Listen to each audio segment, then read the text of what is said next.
Assalamualaikum warahmatullahi wabarakatuh. Alhamdulillah wassalatu wassalamu ala Rasulillah wa ala alihi wa sahbihi wa mawalah wa la hawla wa la quwata illa billahi wa ba'du. Alhamdulillah, segala puja dan puji hanya milik Allah subhanahu wa ta'ala. Salawat dan juga salam kita hadiahkan kepada Rasul kita Nabi besar Muhammad sallallahu alaihi wa ala alihi wasallam. Ma'asyiral muslimat yang dimuliakan Allah subhanahu wa ta'ala, alhamdulillah di pagi menjelang siang ini kita bisa duduk kembali untuk bertalabul ilmi, duduk di taman-taman sorga. Tak lupa kita tetap bersalawat kepada Nabi kita Nabi Muhammad sallallahu alaihi wasallam. Allahumma salli ala Muhammad wa ala alihi wa sahbihi wa man sara ala nahjihi ila yaumiddin. Kita lanjutkan kajian kita, masih membahas jalan-jalan menuju surga. Dan kita masuk pada poin yang kedua. Di antara jalan-jalan menuju surga adalah kathratul istighfari, memperbanyak istighfar. Ma'asyiral muslimat yang dimuliakan Allah azza wa jalla, apa sih istighfar itu? Kita sering mengucapkan kalimat astaghfirullahal azim, astaghfirullahal azim. Apa makna astaghfirullahal azim itu? Karena orang yang paham maknanya dengan orang yang tidak paham maknanya itu beda rasanya. Ada orang yang terus mengucapkan astaghfirullahaladzim, astaghfirullahaladzim. Ketika ditanya maknanya, ia hanya sebatas meminta ampun kepada Allah azza wa jalla. Maka kita akan kupas makna daripada astaghfirullahaladzim ini apa, ataupun lafad-lafad istighfar ini. Ma'asyiral muslimat yang dimuliakan Allah azza wa jalla, istighfar atau mengucapkan kalimat astaghfirullah itu memiliki dua makna. Karena istighfar itu kan diambil dari kata-kata mighfar. Mighfar itu kalau dalam dunia peperangan, di zaman Nabi sallallahu alaihi wasallam, biasanya orang yang berperang itu selain menggunakan pakaian baju besi, maka kepalanya akan ditutup dengan helm besi. Dalam bahasa Arab, helm besi itu artinya al-mighfar. Untuk apa fungsinya? Fungsinya tentu untuk melindungi kepala, kan gitu, Bu. Supaya kalau seandainya terkena senjata tidak langsung kena kepala, tapi kena penutup kepalanya dulu. Atau bahasa sekarang pakai helm lah gitu. Artinya ketika istighfar itu diambil dari kata-kata al-mighfar, berarti di sini ada dua makna ketika kita mengucapkan astaghfirullahaladzim itu. Pertama, meminta kepada Allah subhanahu wa ta'ala agar aib-aib kita itu ditutup, sehingga manusia tidak tahu dosa yang kita lakukan. Ini yang pertama. Jadi kalau ibu mengucapkan astaghfirullah, itu artinya ibu meminta kepada Allah subhanahu wa ta'ala agar Allah menutup aib-aib kita, menutup dosa-dosa kita. Cukuplah Allah dengan kita yang tahu, manusia tidak perlu tahu. Karena kalau seandainya aib kita terbongkar di hadapan manusia, itu membahayakan sekali. Betapa banyak orang-orang yang dulunya dimuliakan, belakangan dihinakan setelah tahu aibnya. Betapa banyak orang-orang yang dulu dielu-elukan, dipuja dan dipuji manusia, tiba-tiba kemudian dicaci dan dimaki manusia karena ketahuan aibnya. Betapa banyak dulunya orang-orang yang dihormati, dimuliakan, akhirnya direndahkan. Kenapa? Karena dibuka aibnya. Maka orang yang dibuka aib itu menjadikan orang terhina, menjadikan orang rendah. Makanya kita meminta kepada Allah Subhanahu wa taala, karena dampak dibuka aib itu sangat-sangat merendahkan.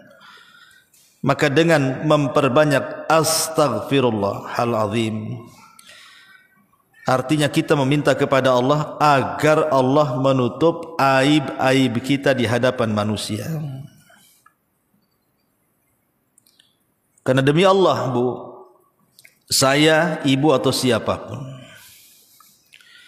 sampai hari ini masih dimuliakan orang, masih dipandang orang, terkadang masih dipuja-puji orang.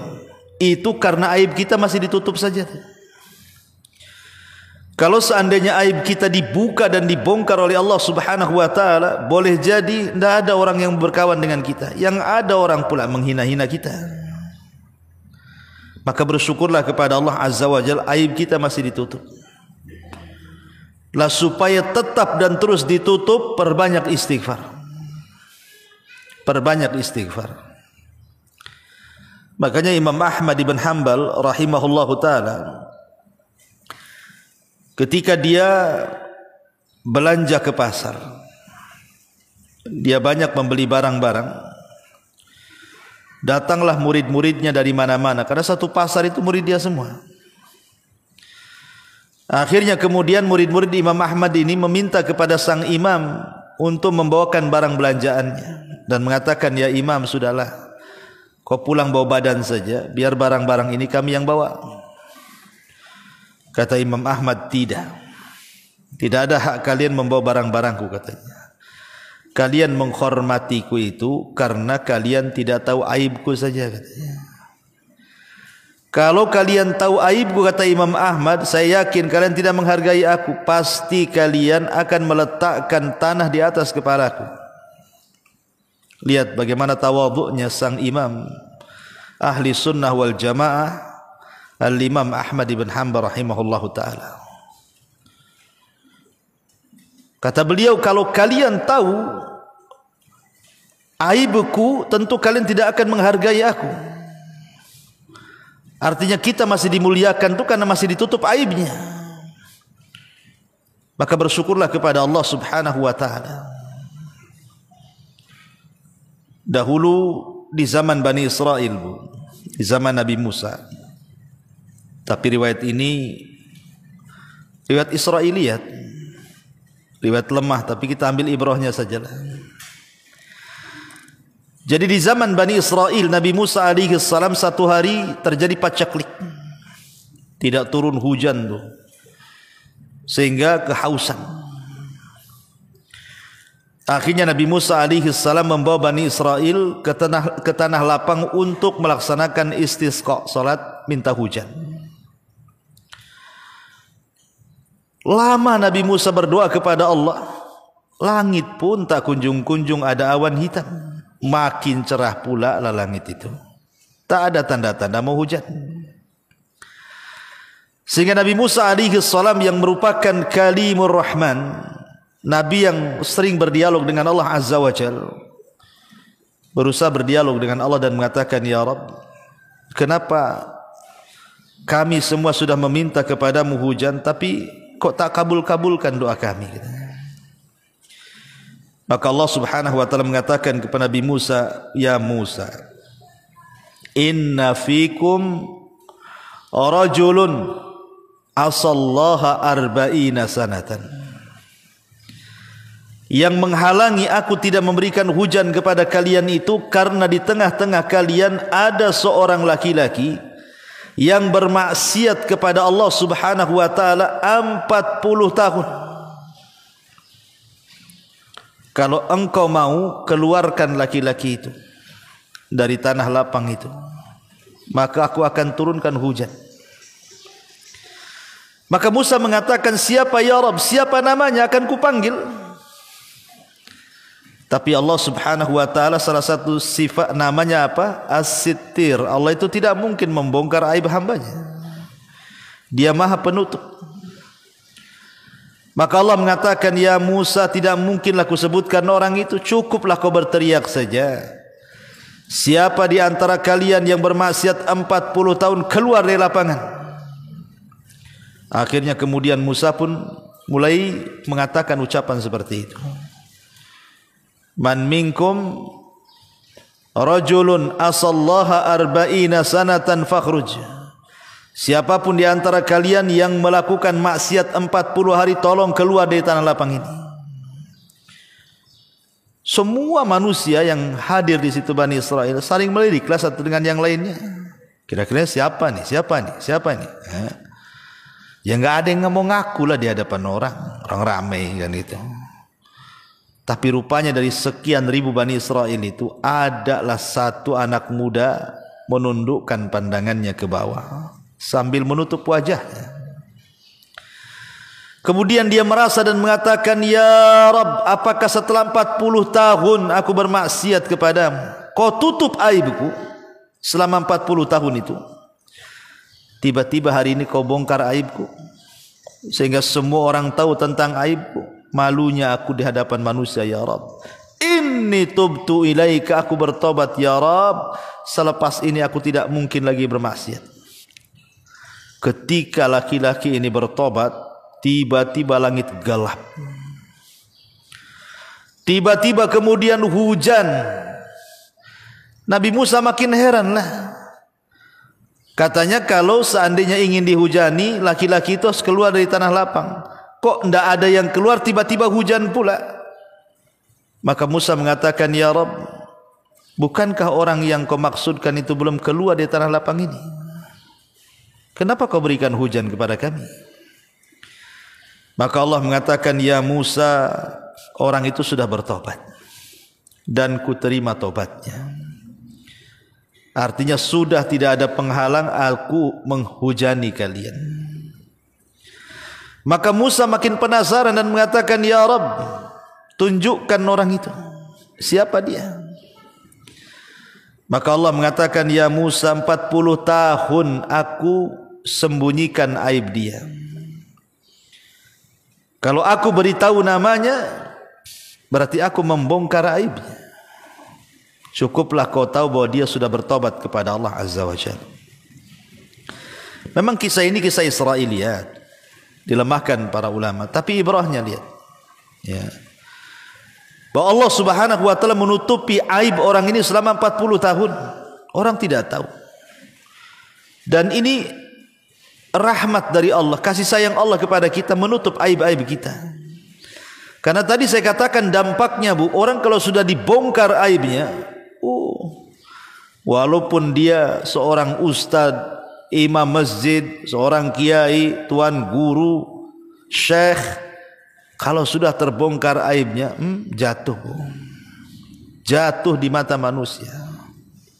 Allah bisa saja membongkar aib siapapun. Awalnya berpuluh-puluh tahun dihormati, dengan satu kali saja Allah membuka aibnya, langsung manusia menghina dia. Lah dengan memperbanyak istighfar itu, yang pertama maknanya artinya ketika kita katakan astaghfirullahaladzim itu, yang pertama maknanya kita sedang meminta kepada Allah agar Allah menutup aib kita di hadapan manusia. Ini yang pertama. Yang kedua, mana istighfar, ucapan astaghfirullahaladzim itu maknanya, Bu, artinya kita meminta kepada Allah agar kelak pada hari kiamat, dosa-dosa yang kita lakukan di dunia itu tidak dibalas oleh Allah, alias diampuni. Jadi kita meminta kepada dengan kalimat astaghfirullahaladzim seolah-olah dosa-dosa yang kita lakukan, karena manusia tidak mungkin lepas dari dosa, Bu. Setiap hari kita melakukan dosa. Tapi dengan mengatakan astaghfirullahaladzim, maka kita meminta kepada Allah, walaupun kita banyak melakukan dosa di dunia, ya Rabb, tolong jangan kau siksa kami dan ampunilah dosa-dosa kami. Makanya nanti pada hari kiamat ada seseorang yang didatangkan kepada Allah Subhanahu wa taala dan disuruh membawa catatan keburukannya. Kemudian oleh Allah Subhanahu wa taala disuruh baca pula tuh. Kemudian Allah Subhanahu wa taala bertanya kepada laki-laki ini, "Ata'rifu dzamba kadza?" Apakah engkau tahu dosamu?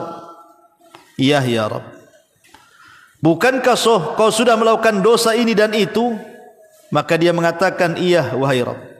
Bukankah engkau sudah melakukan dosa ini dan itu? Maka dia mengatakan, iya wahai Rabb. Terus setiap ditanya dia mengaku. Setiap ditanya dia mengaku. Maka Allah Subhanahu wa taala mengatakan, al-an, sekarang wahai fulan, satartuka fid dunya wa ghafartu lakal yaum. Dulu di dunia kau banyak melakukan dosa, ku tutup aibmu. Sekarang ku ampuni dosa-dosamu. Itulah makna istighfar, Bu. Jadi kalau ibu mengatakan astaghfirullahaladzim, astaghfirullahaladzim, artinya kita minta dua perkara di situ. Satu, minta agar Allah menutup aib kita.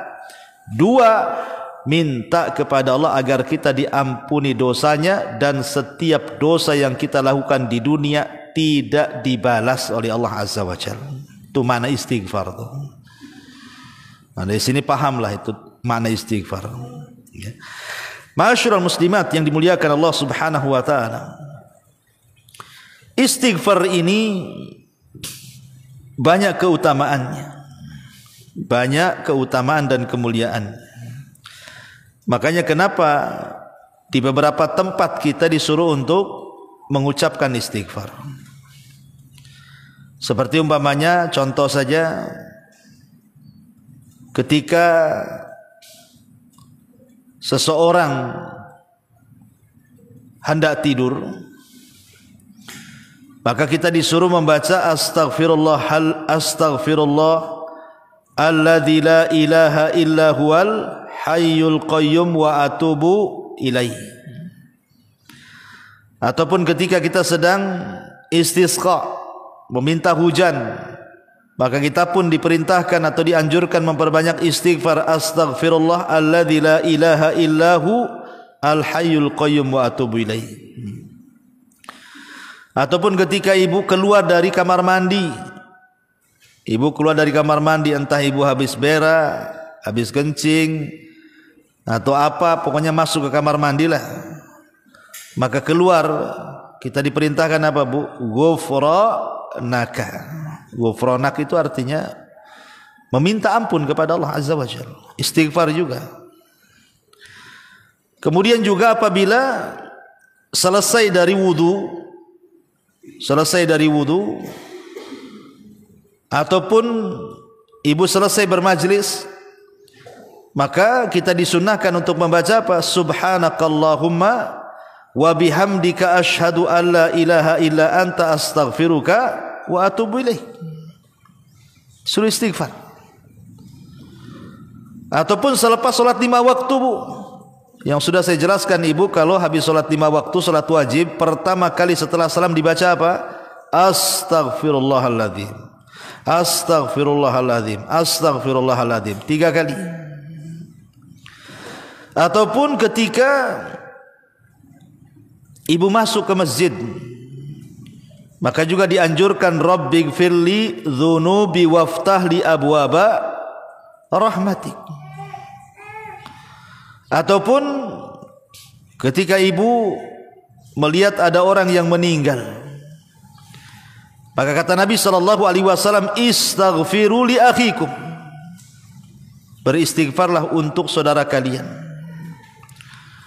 ataupun ketika menjawab orang yang bersin, yarhamukallah wa yaghfirullahu lana wa lakum, ataupun istighfar juga dibaca ketika di waktu sepertiga malam akhir, ketika Allah Subhanahu wa taala berfirman kepada hamba-hambanya, man yastaghfiruni fa'aghfirullah, siapapun yang meminta ampun kepadaku ku ampuni. Maka kita dianjurkan memperbanyak istighfar di sepertiga malam akhir. Dan banyak lagi tempat-tempat yang diperintahkan kita untuk mengucapkan istighfar. Kenapa demikian luar biasanya sampai dianjurkan di beberapa tempat untuk memperbanyak istighfar itu? Karena faedah istighfar itu banyak. Pertama, al-qurbu minallah. Orang yang banyak beristighfar itu biasanya lebih dekat dengan Allah Azza wa Jalla. Karena setiap seorang muslim itu disibukkan dengan zikir kepada Allah, dengan lafaz-lafaz astaghfirullah, astaghfirullah itu. Berarti hamba ini memang dekat sekali dengan Allah Azza wa Jalla. Kemudian yang kedua, sababun fi tafrijil qurab. Sebab di mana kesulitan-kesulitan kita itu akan mudah diuraikan. Bisa menghilangkan sesaknya dada, bisa menghilangkan gundah gulana, bisa menghilangkan kesetresan hidupnya. Orang yang banyak istighfar itu, Bu, tenang hidupnya. Asal ibu yakin, betul-betul yakin. Jangan asal bicara saja, asal terlontar, tapi dihayati makna istighfar tadi. Makanya dahulu di zaman tabi'in, ada orang-orang datang kepada Hasan Al-Basri rahimahullahu ta'ala, kemudian mengadukan soal kesulitan hidup mereka. Yang satu mengatakan, ya Imam, aku sudah lama nikah loh, kok tak kunjung-kunjung pula dikasih momongan. Yang satunya mengatakan, ya Imam, sawah kami sudah retak-retak, tak kunjung pula datang hujan. Yang satu mengatakan, ya Imam, aku sudah berusaha bekerja ke sana kemari, tapi tak kunjung pula diberikan kekayaan. Maka Imam Hasan Al-Basri hanya memberikan jawaban dengan satu jawaban untuk 3 soalan. Apa kata Imam Hasan Al-Basri? Istaghfiru rabbakum, perbanyak istighfar kalian kepada Rabb kalian. Jadi orang-orang mengatakan, ya Imam, yang satu pengen punya momongan, kenapa disuruh banyak istighfar? Yang satu pengen hujan, kenapa disuruh banyak istighfar? Yang satu pengen kekayaan, kenapa kau suruh istighfar? Apa tidak ada lagi jawabannya? Maka akhirnya Hasan Al-Basri mengatakan, celaka kalian. Bukankah Allah Subhanahu wa taala yang mengatakan, faqultu astaghfiru rabbakum innahu kana ghaffara yursilis samaa 'alaikum midrara wa yumdidkum bi amwalin wa banin wa yaj'al lakum jannati wa yaj'al lakum anhara. Bukankah Allah mengatakan faqultu astaghfiru rabbakum, berbanyaklah istighfar kepada Rabb kalian, karena Dia adalah Ghaffara, zat yang maha pengampun. Yursilis samaa 'alaikum midrara, kalau kalian banyak istighfar Allah akan hujani kalian. Artinya dengan banyak istighfar itu penyebab turun hujan. Yursilis samaa 'alaikum midrara wa yumdidkum bi amwalin, dan dengan istighfar itu Allah luaskan harta kalian. Wa yumdidkum bi amwalin wa banin, dan Allah akan berikan banyak keturunan kepada kalian.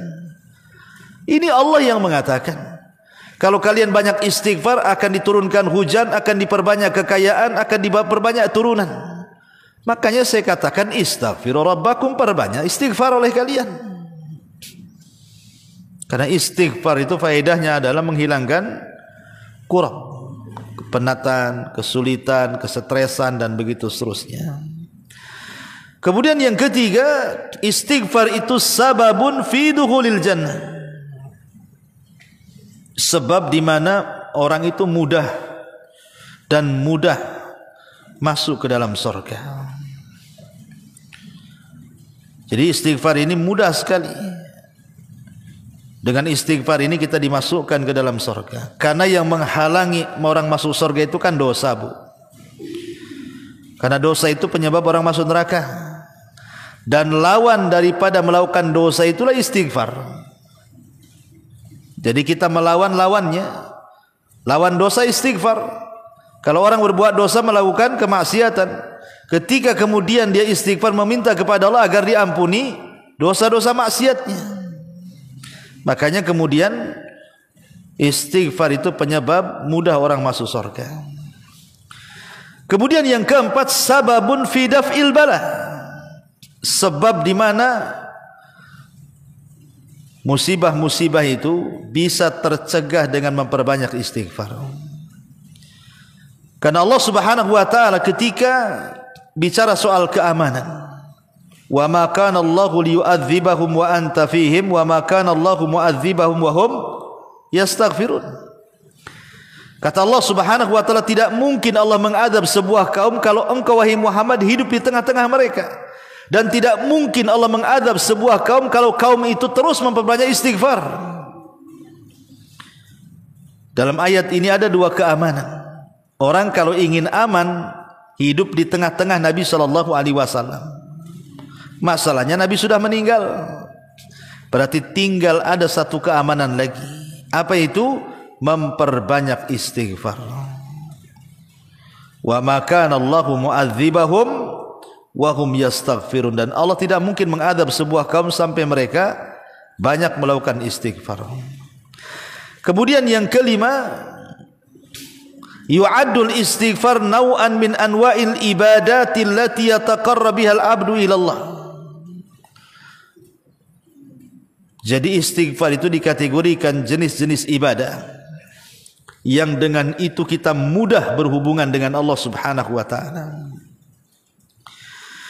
Kemudian juga yang nomor 6, inzalul amtar wal arzaq in anil ibad. Dengan memperbanyak istighfar itu menyebabkan turunnya hujan dan turunnya rizki yang banyak kepada kita. Dan juga salah satu manfaatnya adalah Allah berikan kesehatan dan kekuatan badan. Terkadang Bu, kita ini menjadi sehat dan kuat itu terkadang menyandarkan pula kepada sebab. Beli vitamin banyak-banyak, konsumsi vitamin banyak-banyak, beli obat banyak-banyak, telan, ya kan? Kebanyakan kita begitu kalau ingin sehat seperti itu, atau olahraga gitu ya. Dia lupa bahwa ada perkara yang lebih hebat dibandingkan minum pil, makan vitamin, ya. Apa itu? Istighfar. Istighfar ini bisa menambah kekuatan dan kesehatan badan, karena Allah yang mengatakan wa yazidkum quwatan ila quwatikum. Ketika Nabi Saleh berdakwah kepada ketika Nabi Hud alaihi salam berdakwah kepada kaumnya, Nabi Hud mengatakan apa? Ya qaumi istaghfiru rabbakum. Hei kaumku, perbanyak oleh kalian istighfar. Kemudian kata Nabi Hud, manfaatnya apa? Wa yazidkum quwatan, karena sebab istighfar itulah akan menambah kekuatan kalian. Jadi kalau ingin sehat, perbanyak aja istighfar. Ma'asyiral muslimat yang dimuliakan Allah Azza wa Jalla. Kemudian juga yang nomor 7, man'u nuzulil masaibil lati qad tusibul insan, bisa mencegah turunnya musibah-musibah, entah tsunami, entah banjir, entah gempa, entah apalah pokoknya. Maka dengan banyak istighfar itu bisa mencegah musibah-musibah seperti itu. Kemudian yang nomor 8, sababun fis syifa, sebab kesembuhan. Jadi istighfar itu bisa jadi obat. Kemudian yang nomor 9, istihqaq wa nailu rahmatillahi azza wa jalla fid dunya. Maka dia akan mendapatkan banyak kasih sayang Allah Subhanahu wa taala di dunia wal akhirati, dan akhirat, sebagaimana Allah mengatakan ya qaumi lima tasta'jiluna bis sayyiati qabla al hasanati laula tastaghfirunallah. Di sini syahidnya, kalau kalian beristighfar kepada Allah la'allakum turhamun, tentu kalian akan mendapatkan rahmat Allah Subhanahu wa taala. Kemudian yang nomor 10, sababun fi takfiris al-katsiri minal akhta'. Sebab orang itu mendapatkan ampunan yang banyak. Jadi kesalahan-kesalahannya akan dihapus oleh Allah Azza wa Jalla. Dan tentu yang paling besar adalah sababun fi najati minan nar yaumal qiyamah. Sebab terbesar kita terselamatkan dari api neraka pada hari kiamat. Taib, ma'asyiral muslimat yang dimuliakan Allah Subhanahu wa taala. Inilah manfaat, dan banyak sebenarnya manfaat istighfar ini sebagian kecil saja. Adapun lafaz-lafaz istighfar sebagaimana dikeluarkan Imam Bukhari, Nabi itu paling banyak mengucapkan Rabbighfirli wa tub alayya innaka antat tawwabur rahim. Ini lafaz yang paling sering dibaca Nabi. Rabbighfirli wa tub alayya innaka antat tawwabur rahim. Ya Rabb, ampuni dosaku, ampunilah kesalahanku, karena Engkau zat yang maha penerima taubat dan maha pemberi kasih sayang. Ataupun Rasul juga mengajarkan lafaz istighfar yang lain, astaghfirullah alladzi la ilaha illa huwal hayyul qayyum wa atubu ilaih. Nah, itu juga di antara lafaz yang diajarkan Nabi. Ustaz, dua-duanya panjang, yang pendek lah. Yang pendek astagfirullahaladzim lah, yang pendek itu yang paling mudah ya. Astagfirullah. Al-azimnya dibuang, lebih pendek lagi itu. Astagfirullah. Astagfirullah. Nah, gitu ya. Itu yang paling pendek lah. Astaghfirullah wa atubu ilaihi. Ya. Ma'asyiral muslimat yang dimuliakan Allah Azza wa Jalla, tapi dari semua istighfar, karena semua para nabi, Bu, baik Nabi Nuh, Nabi Saleh, Nabi Musa, dan semua para nabi, kalau kita membaca Quran itu, mereka senantiasa beristighfar dan menyuruh umatnya untuk beristighfar. Makanya Nabi kita saja, sebutkan oleh Sahih Muslim itu, dalam sehari Nabi SAW tidak kurang dari 100 kali, 70 sampai 100 kali, tidak kurang dari 2 angka. Rasul membaca astagfirullahaladzim, astagfirullahaladzim. Itu Nabi, Bu, kan? Karena memang rahasia istighfar luar biasa.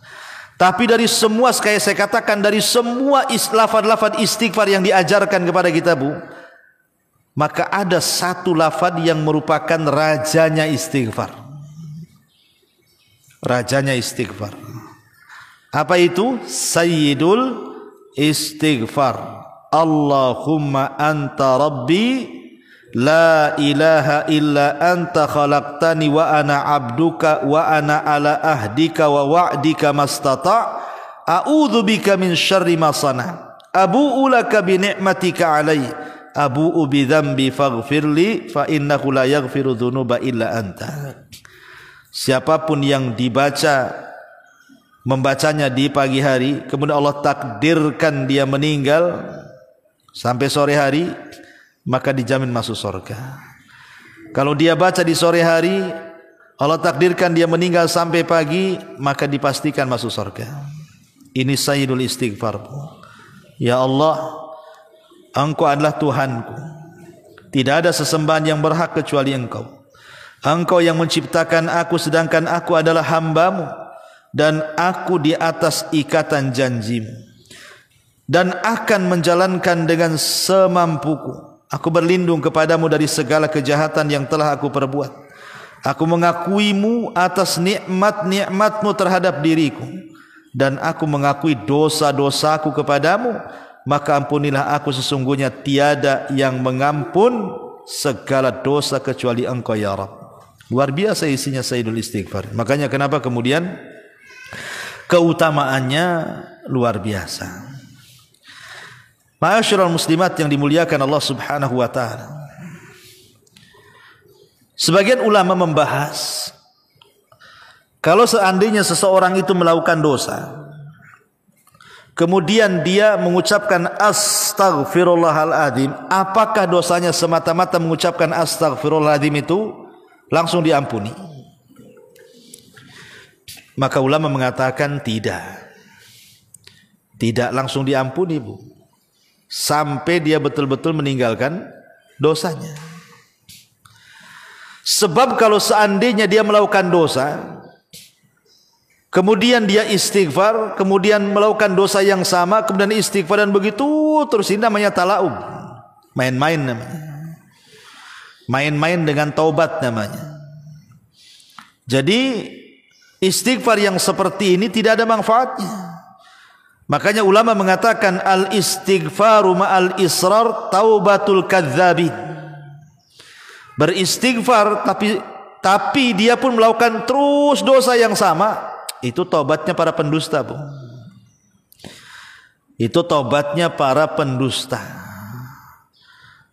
Makanya sebagian para ulama seperti yang dikatakan oleh Al-Hafidh Ibnu Hajar rahimahullahu taala, ya, beliau mengatakan ketika Allah Subhanahu wa taala mengatakan walam yusirru ala ma fa'alu, ay isyaratun ila anna min syarti qabulil istighfari an yaqla al mustaghfir anidz dzambi wa illa fal istighfaru bil lisani ma'at talabbusi bidzambi kattalaubi. Kata Al-Hafidz Ibnu Hajar rahimahullahu taala, walam yusirru ala ma fa'alu, ketika Allah mengatakan dan mereka tidak terus-terusan melakukan dosa, kata Al-Hafidz Ibnu Hajar, di sini ada isyarat bahwa diterimanya istighfar seseorang itu ketika selesai melakukan dosa kemudian dia istighfar adalah harus melepaskan dosa-dosanya, berhenti dari dosa. Kalau tidak, percuma saja. Ibu sambil gibah, astagfirullah, gibah terus. Jadi lisan ibu astagfirullah tapi diselingi dengan gibah, Bu. Oh ya tahu nggak si anu, astagfirullahaladzim. Iya tahu. Kenapa itu? Astagfirullahaladzim. Tapi terus diselang-seling, Bu, gibah istighfar, gibah istighfar. Ibu lagi ngapain, Bu? Nyelang-nyeling istighfar dengan gibah tuh. Itu namanya talaub, main-main. Ya. Jadi kalau istighfar itu artinya berhenti dari dosa, ya sudah berhenti. Kalau nanti suatu hari kemudian terjerumus karena nafsu kita, istighfar lagi. Ya. Pamannya ada seseorang pegang botol minum khamar gitu, bukan? Satu teguk, astagfirullahaladzim. Kemudian neguk lagi, astagfirullah. Ngapain itu kok? Orang neguk khamar kok diselingi dengan istighfar pula.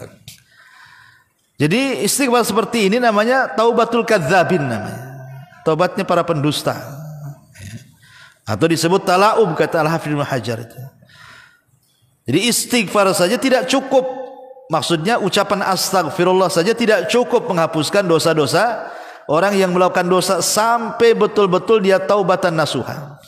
Karena istighfar itu kan iklan saja, memberitahu bahwa saya akan bertobat. Kalau betul-betul bertobat itulah disebut taubatan nasuha.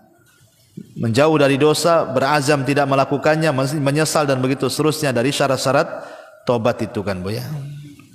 Tetapi secara zatnya istighfar itu manfaat, Bu. Karena kan istighfar tidak mesti ibu melakukan dosa kan. Istighfar kan bisa dijadikan zikir.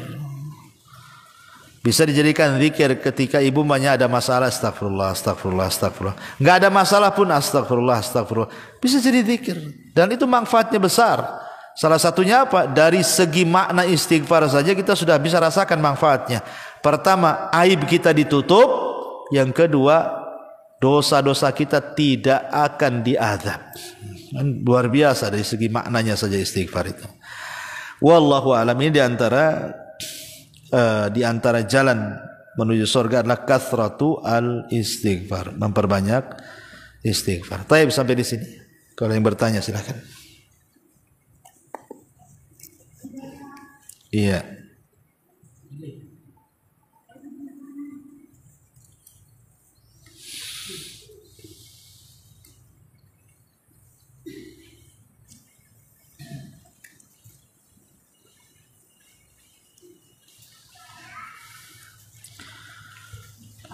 Tapi di sini ada soalan.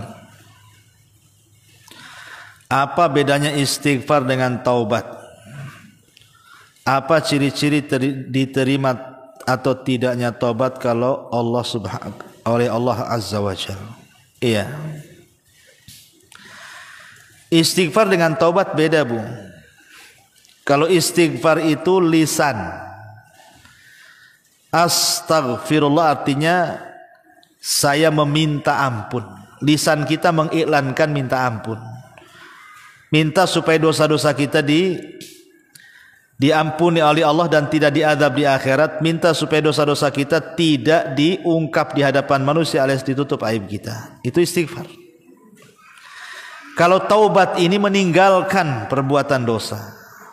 Jadi kalau istighfar itu lisan, kalau taubat itu perbuatan. Berarti ketika lisan kita mengatakan astagfirullah, kemudian kita lempar botol di tangan, saya tidak mau minum khamar lagi. Berarti ibu sudah menggabungkan istighfar dan taubat namanya. Ibu lagi gibah, lagi enak-enaknya gibah, ingat gibah itu dosa. Astagfirullahaladzim, langsung cabut dari majelis itu, Bu. Berarti ibu menggabungkan istighfar dan taubat. Istighfar itu lisan, taubat itu perbuatan. Dan harus dua-duanya ada.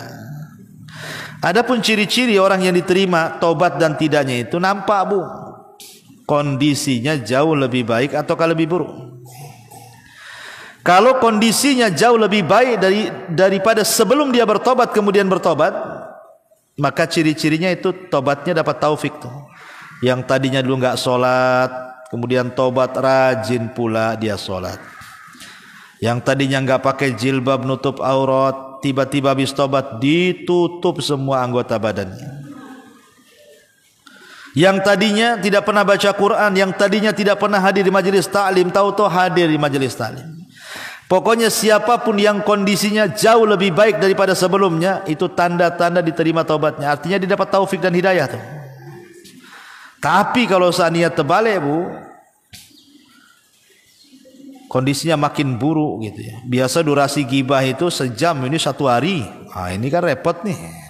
Kok ditambah durasinya? Biasa gibah cuma sejam aja, Bu. Makin sehari, ini makin buruk lah, Bu. Cemana pula mau diterima dosanya kan?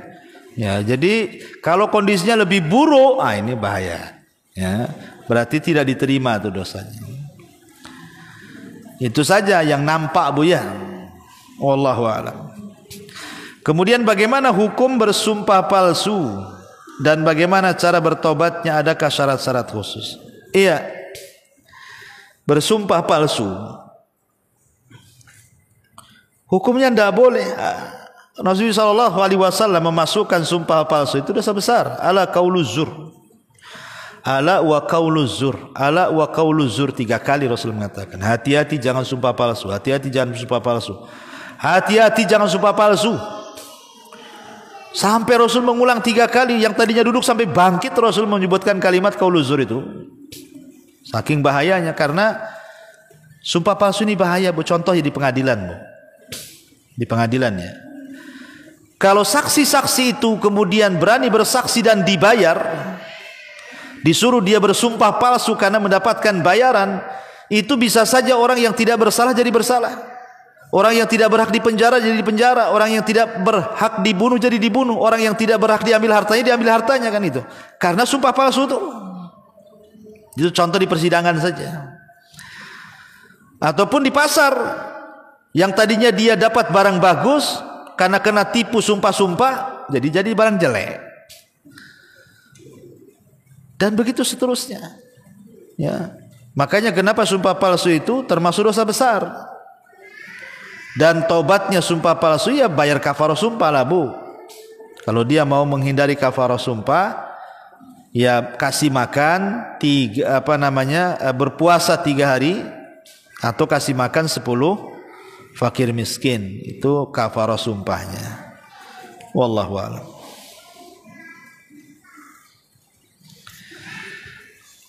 Taib, kalau enggak kita tutup. Subhanakallahumma bihamdika asyhadu an la ilaha illa anta astaghfiruka wa atubu ilaik. Allahu ta'ala alam. Assalamualaikum warahmatullahi wabarakatuh.